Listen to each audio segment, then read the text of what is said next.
bienvenida de nuevo a mi canal y esta vez quiero plantearte la pregunta que acabas de leer porque no sé qué tanto realmente como humanidad este COVID-19 nos ha redefinido. Muchos me dirán sí hemos aprendido, otros me dirán no tanto. Vamos a revisar qué tan viable es hablar de la eliminación completa del coronavirus, si algún día volveremos a la normalidad o si nuestra normalidad ahora va a estar de la mano con este virus por ahí, latente. Voy a iniciar con lo que hace más o menos 2 semanas el director de la Organización Mundial de la Salud, Tedros Adhanom Ghebreyesus, aseguró, y es que esta pandemia, la del COVID-19, no va a ser la última y que más bien el COVID-19 nos estaba dejando un presagio de lo que podrán ser emergencias futuras, para lo que invitó a los países a hacer inversiones sólidas tanto en políticas como en economía para fortalecer los sistemas de salud y entregar al mundo una preparación que funcione para las pandemias venideras. Will not be the last pandemic. History teaches us that outbreaks and pandemics are a fact of life.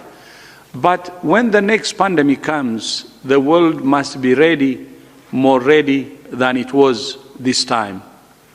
In recent years, many countries have made enormous advances in medicine, but too many have neglected their basic public health systems, which are the foundation for responding to infectious disease outbreaks. Y algo que me llamó mucho la atención es que dijo que en este momento el mundo tiene la responsabilidad de dejar toda su población mejor preparada para lo que podrá ser el futuro, por lo que esa preparación, ¿qué tan buena, qué tan mala ha venido siendo? No sé si el mundo esté preparado para otra pandemia o no. Eso tal vez hasta ya no lo puedo llegar a determinar, pero sí estamos seguros de que hemos aprendido algunas cosas. En los campos científicos hemos aprendido a desarrollar vacunas a la velocidad de la luz, con todo y sus implicaciones y los riesgos durante sus pruebas. También hemos aprendido lo importante que es la higiene, algunas medidas de bioseguridad, entre otras. Pero algo que me llama mucho la atención es que como humanidad realmente en el individual no hemos aprendido lo suficiente, no hemos sido conscientes que usted, que yo, somos vectores de contagio. Si no, basta que solamente vaya a la esquina y se dé cuenta cuántas personas pasan al lado suyo sin tapabocas. Y esto hace parte de la falta de conciencia que muchos han tenido al considerar que esto es casi que un cuento chino. Por supuesto que se han dado importantes avances en los temas de inversiones para el sector salud, pero esto se contrasta fuertemente con los choques económicos, y es que la economía sí que lo ha sentido, pero no tan grave como la cantidad de muertos que está dejando este COVID-19. Y entonces, si no hemos aprendido, ¿será que tenemos que esperar hasta que el COVID-19 desaparezca por completo? No me lo pregunto yo, se lo preguntan investigadores y científicos que durante esta semana publicaron una interesante investigación en la revista científica BMJ. En este artículo estos científicos se cuestionan qué tan fácil o tan difícil va a ser hablar de la desaparición completa de este COVID-19, teniendo en cuenta que la humanidad desde tiempo atrás ha buscado precisamente hacer que estas enfermedades que provocan muchas otras consecuencias graves o incluso la muerte desaparezcan, como por ejemplo la viruela, el sarampión o el ébola. Sin embargo, advierten que este ya es un camino muy difícil y poco probable. Por eso es que aterrizan esta conversación, este debate, a que lo que se busca es una supresión, es decir, llevar a un nivel de control esta enfermedad, este virus, a niveles que sean manejables o que por lo menos no desencadenen una cifra de muertos tan aterradora como lo ha provocado el COVID-19. Y hablemos de un caso, hablemos de la influenza y remontémonos a 1918, en ese momento cuando se empezó a dar la gripe española. Para ese entonces el PIB mundial se redujo en 6% y además que mató a casi 40 millones de personas. Pero no significa que esa gripe haya afectado solamente en esa época. Actualmente se estima que al año al menos 1.000 millones de personas se contagian y por lo menos 650.000 fallecen por esta enfermedad.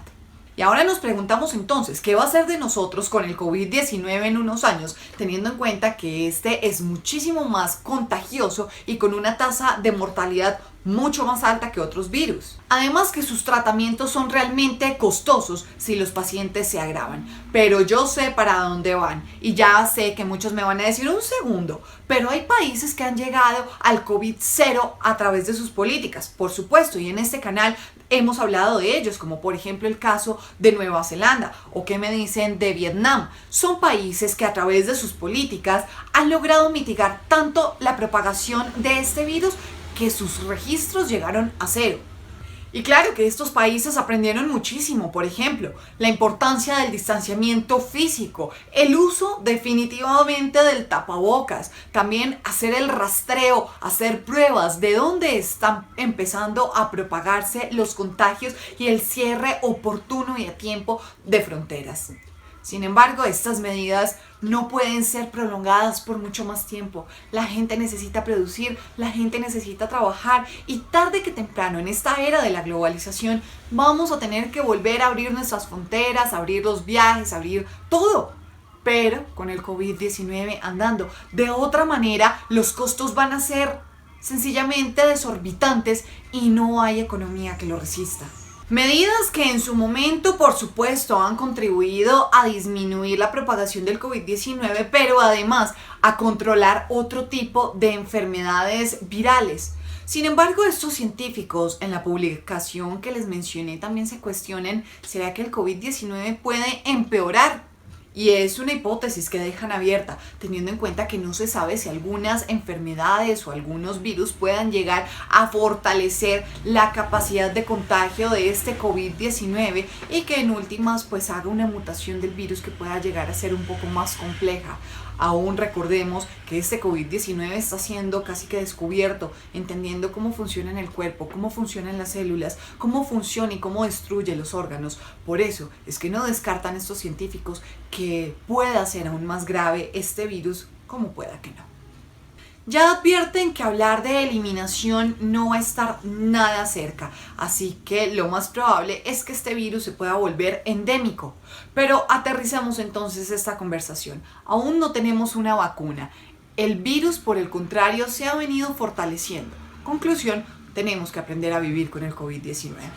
Y ya que hablar de la eliminación del COVID-19 parece ser una meta tan lejana, por lo menos que se hable del control. Y países de Europa han empezado a tratar de entender cómo es esa nueva normalidad o la nueva realidad con el COVID-19 por ahí andando.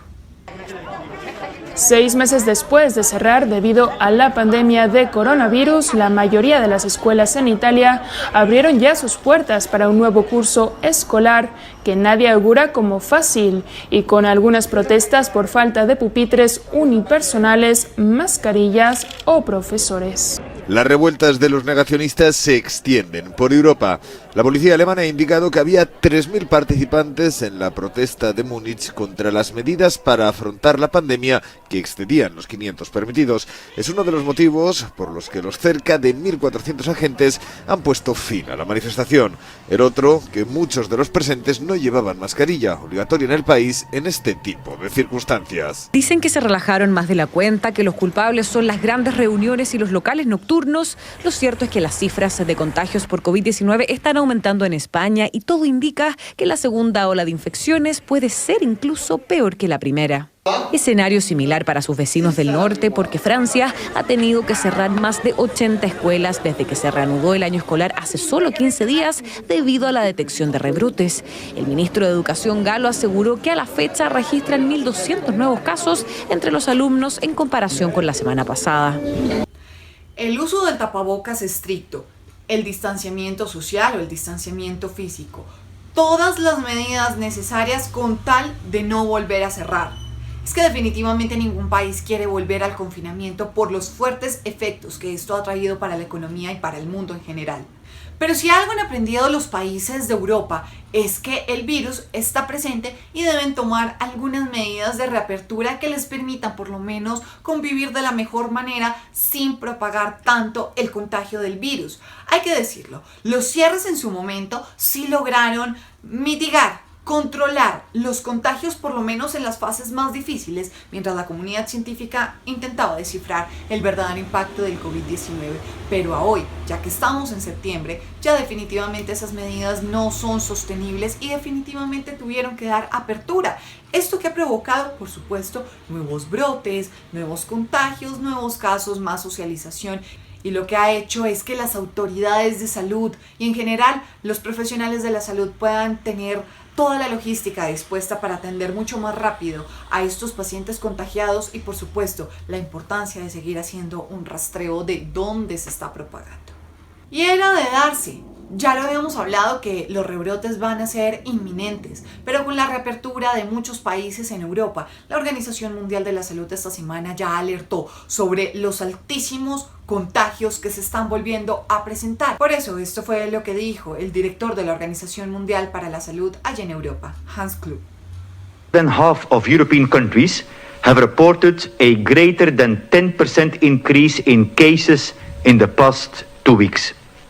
Of those, 7 countries have seen newly reported cases increase more than 2-fold in the same period. In Europe, 4,893,614 cases of COVID-19 have been recorded and 226,524 deaths. The impact of our mental health, economies, livelihoods and society has been monumental.